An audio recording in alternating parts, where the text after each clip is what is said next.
এখন যদি এটা বাতিল করতে, এটা সরকার বাতিল করে, এটা কারো ব্যক্তিগত সম্পত্তি না, আর কারোর পক্ষে সম্ভাবনা এইভাবে উচ্ছেদ করা।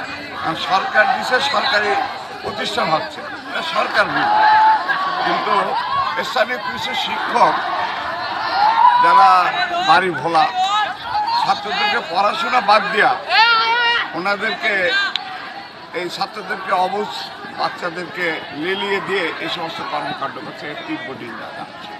যদি তাদের ব্যক্তিগত কোনো কথা থাকে, সরকারের কাছে বলবো, সরকার এটা ফয়সালা করে, আবার শান্তিপূর্ণ কর্মসূচি করবে, শান্তিপূর্ণ কর্মসূচি করে তারপর তাদের ব্যবস্থা নেবে।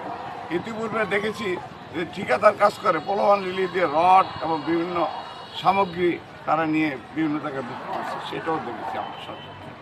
তাই এটা এই সমস্ত কর্মকাণ্ড থেকে বিরত থাকুক এবং শান্তিপূর্ণ কর্মসূচির মাধ্যমে ফয়সালা হোক। হ্যাঁ, সরকারের কাছে দাবি জানাক, সরকারিভাবে এটা ফয়সালা হোক, এটা আমাদের কাম্য।